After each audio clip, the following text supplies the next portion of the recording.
అదేవిధంగా నగేష్ ముదిరాజ్ గారు ఆధ్వర్యంలో పెద్ద ఎత్తున బీఆర్ఎస్ పార్టీలో చేరుతున్న మీకు అందరికీ కూడా మనస్ఫూర్తిగా స్వాగతం చెప్తా ఉన్నాను. ఇక్కడ ఉన్న వాళ్ళందరికీ చాలా సంతోషం అనిపించింది ఇక్కడ చూడగానే. ఒక సైడ్ అంతా మహిళా శక్తి, ఒక సైడ్ అంతా యంగ్స్టర్స్ యువశక్తి. ఈ రెండు శక్తులు కలిస్తే ఎవరినైనా ఆపగలుగుతారా? సో మీకు అందరికీ కూడా నిన్న కూడా మీరు జాయిన్ అవుతున్నామని వచ్చున్నారు. నిన్న కూడా కొంత టైం ఇవ్వలేకపోయినారు, వేరే కార్యక్రమం ఉండి కేటీఆర్ గారు. ఈరోజు కూడా ఇప్పుడు ఫోన్ చేసి అదే చెప్పారు. నిన్న వెయిట్ చేశారు మా అక్క చెల్లెండ్లు అన్న తమ్ముళ్ళు అందరూ. నాకు కొంచెం ఆలస్యం అవుతుంది, మీరు వెళ్ళండి అమ్మా, వాళ్ళని జాయిన్ చేసుకుంటుంటే నేను వచ్చి జాయిన్ అవుతానన్నారు. కాబట్టి మీకు అందరికీ కూడా కేటీఆర్ తరఫున, కేసీఆర్ గారి తరఫున మరొకసారి స్వాగతం చెప్తా ఉన్నాను. నిన్న కూడా వచ్చి మళ్ళీ ఈరోజు కూడా వచ్చారంటే బీఆర్ఎస్ పార్టీ మీద నమ్మకం, కేటీఆర్ మీద, కేసీఆర్ గారి మీద మీకున్న అభిమానానికి మరొకసారి ప్రత్యేకంగా ధన్యవాదాలు చెప్తా ఉన్నాను. అంటే ఇదే నిదర్శనం.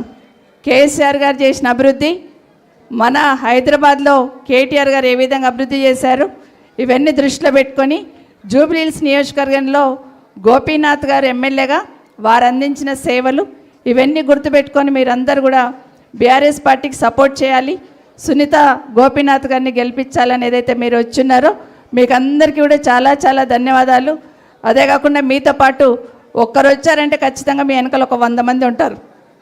సో 100 మందిని ఇన్ఫ్లుయెన్స్ చేసే శక్తి ఇటు మీకు కానీ ఉంది. మీరందరూ కూడా రేపు జరగబోతున్న ఎన్నికల్లో పెద్ద ఎత్తున మీ ఫ్రెండ్ సర్కిల్ కానీ, మీ ఫ్యామిలీ మెంబర్స్ కానీ, పక్కనున్న వాళ్ళకు కానీ, స్నేహితులకు కానీ అందరు కూడా చెప్పి బీఆర్ఎస్ పార్టీకి ఓటేసి వేయించమని కోరుతా ఉన్నాను. అయితే నగేష్ గారు బాగా చెప్పారు, ఈ రాష్ట్రంలో కాంగ్రెస్ ప్రభుత్వం వచ్చిన తర్వాత ఎలాంటి కార్యక్రమాలు చేశారు, ఏ విధంగా ప్రజలను ఇబ్బంది పెట్టారు, తెలంగాణ రాష్ట్రాన్ని ఎంత విధ్వంసం చేశారనేది ఒక్కొక్కటి చెప్పుకుంటూ వచ్చారు. వాస్తవం ఇది మీకు అందరు తెలియంది కాదు. కానీ ఎప్పుడు తెలవాలి ప్రభుత్వానికి వాళ్ళు మంచి పాలన అందించట్లేదు, వాళ్ళు విధ్వంసం చేస్తున్నారని ఎప్పుడు తెలవాలి? ఇలాంటి ఎన్నికలు వచ్చినప్పుడే వాళ్ళకు చెంపపెట్టులాగా రిజల్ట్స్ వస్తేనే వాళ్ళకు అర్థమవుతుంది, అప్పుడు కళ్ళు తెరుచుకుంటారు. లేదంటే వాళ్ళు ఆడింది ఆట, పాడింది పాట, మేమే కరెక్ట్ చేస్తున్నామని అనుకునే సందర్భం వస్తుంది.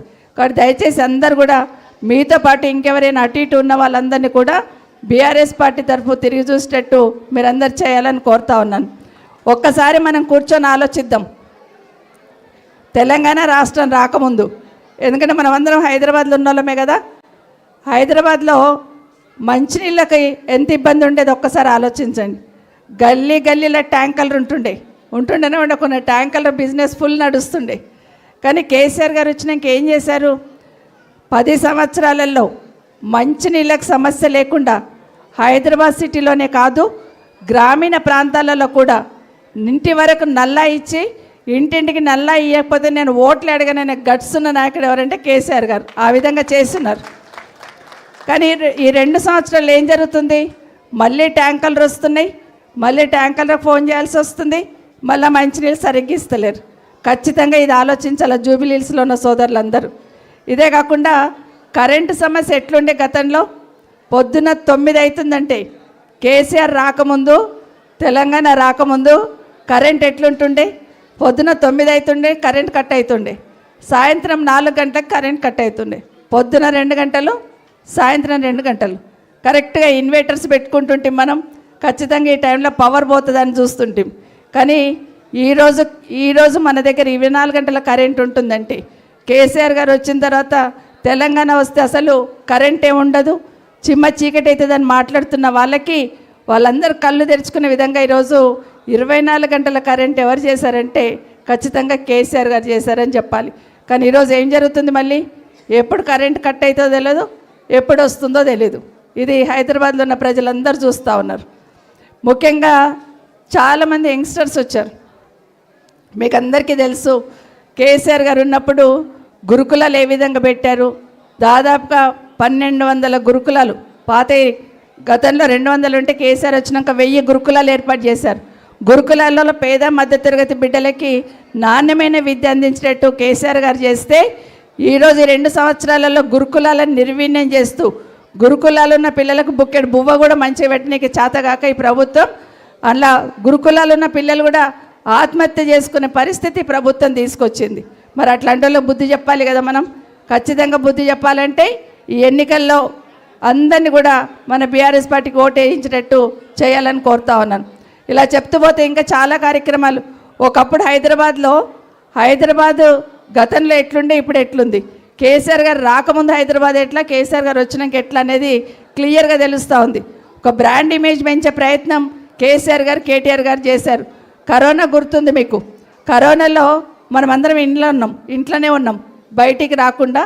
ఇంట్లో కూడా ఒకరితో ఒకరు మాట్లాడుకోలేని పరిస్థితులలో దాదాపుగా 2-3 నెలలు బయటికి రావాలంటే ఇబ్బంది పడ్డాం. అలాంటి సందర్భంలో కేటీఆర్ గారు మున్సిపల్ శాఖ మంత్రిగా హైదరాబాద్లో దాదాపుగా 42-45 రోడ్లు కానీ బ్రిడ్జ్లు కానీ అండర్ పాస్లు కానీ చేస్తున్నారు. మనం అందరం బయటకు వచ్చేసరికి లింక్ రోడ్స్ ఏర్పాటు చేస్తున్నారు. ఒక్కొక్క ఏరియాకి లింక్ రోడ్స్, పెద్ద పెద్ద కొండలతోవి కూడా లింక్ రోడ్స్ ఏర్పాటు చేసిన ఘనత ఖచ్చితంగా బీఆర్ఎస్ పార్టీకి ఉంది.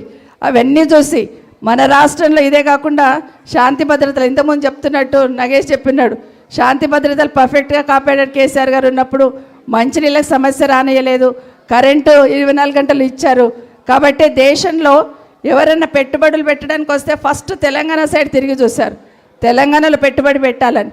ఎందుకంటే సమర్థవంతమైన నాయకత్వం ఉండే, మంచి లా అండ్ ఆర్డర్ ఉండే, అభివృద్ధి కార్యక్రమం ఇన్ఫ్రాస్ట్రక్చర్ బాగుండే, కరెంటు బాగుండే, నీళ్లు బాగుండే. కాబట్టి ఇన్వెస్ట్మెంట్ పెట్టే వాళ్ళందరూ మన దగ్గరికి వచ్చారు కాబట్టి బాగా ఉద్యోగాలు వచ్చినాయి. ఇప్పుడు ప్రైవేట్ సెక్టార్లో కూడా దాదాపుగా 25 లక్షల ఉద్యోగాలు వచ్చినాయి ఆ రోజు. కానీ ఈ ప్రభుత్వం వచ్చిన తర్వాత ఏముంది, వచ్చిన కంపెనీలన్నీ వెనక్కి వెళ్ళిపోతున్నాయి. మన దగ్గర పెట్టుబడులు పెట్టిన వాళ్ళందరూ వెనక్కి వెళ్ళిపోతూ ఉన్నారు. గతంలో గూగుల్ అయినా, ఫేస్బుక్ అయినా, అమెజాన్ అయినా, ఫాక్స్కాన్ కంపెనీ ఇట్లాంటి కంపెనీలు వచ్చినాయి. కానీ ఈ ప్రభుత్వం వచ్చినాక పట్టించుకున్నందుకు కంపెనీలందరూ వెనక్కి వెళ్ళిపోతున్నాయి. కాబట్టి యూత్ అందరూ కూడా బాగా ఆలోచించాలి. గత 10 సంవత్సరాల పాలనకి, రేవంత్ రెడ్డి గారి పాలనకి ఖచ్చితంగా బేరీజ్ వేసుకోండి. బేరీజ్ వేసుకొని ఈ రాష్ట్రం బాగుపడాలంటే, ఈ రాష్ట్రంలో అన్ని వర్గాల ప్రజలకి వాళ్ళ ఆశలు నెరవేరాలంటే మళ్ళీ కేసీఆర్ రావాలి. కేసీఆర్ వస్తేనే ఈ రాష్ట్రానికి శ్రీరామ రక్ష. కేసీఆర్ గారు వస్తేనే మన రాష్ట్ర ప్రతిష్ట పెంచే ప్రయత్నం చేస్తారు. ఉన్న 10 సంవత్సరాలు కేసీఆర్ గారు మన రాష్ట్ర ప్రతిష్ట ఎవరెస్ట్ శిఖరం మీద పెట్టేస్తే 2 సంవత్సరాల్లో రేవంత్ రెడ్డి గారు చదపాతాలను పడేశారు. ఎందుకంటే ధ్వంసం చేశారు. ఒక రకంగా కేసీఆర్ గారు అభివృద్ధికి పెద్దపీట వేస్తే ఈయన విధ్వంసం చేస్తూ రాష్ట్ర ప్రతిష్ట భ్రష్టు పట్టిస్తున్న సందర్భంలో మీరందరూ కూడా బీఆర్ఎస్ పార్టీలోకి రావడం చాలా చాలా చాలా సంతోషం అని కూడా మీకు అందరు తెలియజేస్తూ ఒక మాట చెప్తుంటారు. 2 సంవత్సరాల్లో ఏమి వింటున్నాము, నోరిప్పితే కేసీఆర్ గారు జపం చేయకుండా ఈ కాంగ్రెస్ పార్టీలో బతకలేరని అర్థమైపోయింది. ఎవరు మాట్లాడినా కేసీఆర్ కేసీఆర్ కేసీఆర్ కేసీఆర్, ఇంకొక మాట మాట్లాడారు. అంటే కేసీఆర్ గారి జపంతోనే మొదలు పెడతారు. మనకందరికి తెలుసు, హిందువులందరం కూడా పూజ చేస్తే ఏం చేస్తాం, పూజ చేస్తే ఏం పూజ చేస్తాం ఫస్ట్ చెప్పండి అమ్మా, మీరు చెప్పాలి. వినాయకుడు పూజ చేస్తాం. అట్లాగే రేవంత్ రెడ్డి గారు మైక్ పట్టుకోగానే ఏం చేస్తాడంటే కేసీఆర్ గారు జపం చేసి పీటికి మొదలు పెడతాడు. రేవంత్ రెడ్డి గారే కాదు, మంత్రులందరూ కూడా అందరూ కూడా మైక్ పట్టుకుంటే కేసీఆర్ గారు అంటారు. సో ఖచ్చితంగా కేసీఆర్ గారు మాత్రమే రాష్ట్రానికి మనకు శ్రీరామ రక్షణ తెలియజేసుకుంటూ ఒక మాట రేవంత్ రెడ్డి గారు రాగానే ఒక మాట చెప్పారు, కేసీఆర్ గారు నిశానా చెడిపేస్తానని. సాధ్యమా? తెలంగాణ రాష్ట్రం అని పలుకుతున్నప్పుడే కేసీఆర్ గారు అనిపిస్తుంటాడా? సూర్యచంద్రులు ఉన్నంతకాలం కేసీఆర్ నిశానా జడపడం ఎవరి వల్ల కాదు. ఆ తెలంగాణ రాష్ట్రం అట్లాగే ఉంటుంది. ఆ రాష్ట్రం తెలంగాణ పదం పలికినప్పుడల్లా కేసీఆర్ గారు ఈరోజు ఆ ఉద్యమ నాయకుడిని గుర్తుపెట్టుకుంటారు కూడా. సూర్యచంద్రుడు ఉన్నంతకాలం ఆ ఉద్యమ నాయకుడు కేసీఆర్ గారు. ఆయన ఉద్యమం చేయడం వల్ల తెలంగాణ రాష్ట్రం వచ్చింది. తెలంగాణ రాష్ట్రాన్ని సాధించిన 10 సంవత్సరాలు తెలంగాణ రాష్ట్రాన్ని మొదటి స్థానంలో నిలిపాడు. మన దేశంలోని కూడా ఈరోజు అందరు గుర్తుపెట్టుకుంటున్న సందర్భం. కానీ మాటకు ముందు నిశానా జడిపేస్తా అంటాడు. చాలా ప్రయత్నం చేస్తున్నాడు. కేసీఆర్ గారు ఇచ్చిన కేసీఆర్ కిట్టు తీసేసిండు, ఎందుకంటే నిశానా జడిపేస్తాడు కదా. అదే కాకుండా ఈరోజు న్యూట్రిషన్ కిట్ ఇచ్చేవాళ్ళు మహిళలకి, దాన్ని తీసేశాడు. బడిలో పోతున్న స్కూల్లో పిల్లలకి, గవర్నమెంట్ స్కూల్లో ఉన్న పిల్లలకి రాగి జావా ఇచ్చేవాళ్ళం, దాన్ని తీసేస్తున్నాడు. కుల వృత్తుల పెద్దపీట వేస్తూ గొర్రెలు పథకాన్ని తీసుకొచ్చారు, దాన్ని తీసేస్తున్నాడు. ఇట్లా చెప్తూ పోతే చాలా కార్యక్రమాలు. బతుకమ్మ చీర తీసేసిండు, ఇఫ్తార్ విందులు క్లోజ్ చేసేసిండు. అదే కాకుండా మన క్రిస్టియన్ సోదరులకి మనము రంజాన్ గిఫ్ట్స్ ఇచ్చేవాళ్ళం, ముస్లిం సోదరులకు అట్లే క్రిస్టియన్ వాళ్ళకి క్రిస్టియన్ గిఫ్ట్స్ కూడా ఇచ్చేవాళ్ళం వాళ్ళకు కూడా. అవన్నీ కూడా తీసేశాడు. రంజాన్ తోఫా పోయింది, ఇఫ్తార్ విందులు పోయినాయి, క్రిస్మస్ గిఫ్ట్స్ పోయినాయి, బతుకమ్మ చీరలు పోయినాయి, అన్నీ కూడా తీసి అన్నీ బంద్ చేసి కేసీఆర్ నిశాన తెలపాలి, బంద్ చేయాలని చూస్తున్నాడు. కానీ కేసీఆర్ నిశాన చెడపకుండా ఉండగలుగుతారు, చెరుపుతారు? ఎవరు సాధ్యం అవుతుంది? అది సాధ్యం కాదని తెలుసు. ఇట్లా ఒకటి అన్నీ కూడా బంద్ పెట్టి భ్రష్టు పట్టించే ప్రయత్నం చేస్తున్నాడు. కానీ దాని వెనకాల ఎంత సంక్షేమం ఉంది, ప్రజల కోసం ఎంత ఆలోచించారు కేసీఆర్ గారని ఈ ప్రభుత్వం గమనించలేదు. అన్నిటికైనా ముఖ్యంగా కేసీఆర్ గారు ఒక గొప్ప మాట చెప్పారు. ఆయన ముఖ్యమంత్రి కాగానే రాజశేఖర రెడ్డి గారు ముఖ్యమంత్రిగా ఉన్నప్పుడు 2 పథకాలు తీసుకొచ్చాడు. ఒకటేమో ఆరోగ్యశ్రీ, రెండేమో ఫీజు రియంబర్స్మెంట్. ఈ 2 వల్ల కూడా ప్రజలకు మేలు జరుగుతుంది. కాబట్టి నేను కూడా ఆ 2టిని కంటిన్యూ చేస్తా అని చెప్పాడు కేసీఆర్ గారు. అంత గొప్పగా ఆ రోజు పేరు చెప్పాడు. కానీ ఈరోజు రేవంత్ రెడ్డి ఏం చేస్తుందంటే ఒకసారి కేసీఆర్ నిశాన జరుపుతున్నాడు, ఇంకో సైడ్ ఈరోజు ఫీజు రియంబర్స్మెంట్ ఇవ్వకుండా కాలేజీలు బంద్ చేస్తామంటే కూడా చలనం లేదు. 10 లక్షల మంది పిల్లల భవిష్యత్తు అగమ్య గోచరంగా అవుతుంది. కాలేజీలు బంద్ చేస్తాం, ఫీజు రియంబర్స్మెంట్ మాకు ఒక 1000 కోట్లన్నా ఇవ్వండి, 10,000 కోట్లు కాదు, మీరు బకాయిలు పెట్టుకున్న దాంట్లో 1000 కోట్లు ఇవ్వమంటే కూడా ఈ ప్రభుత్వంలో చలనం లేకపోతే వాళ్ళు ధర్నా చేస్తుంటే కూడా కనీసం ప్రభుత్వం నుండి స్పందన లేదు.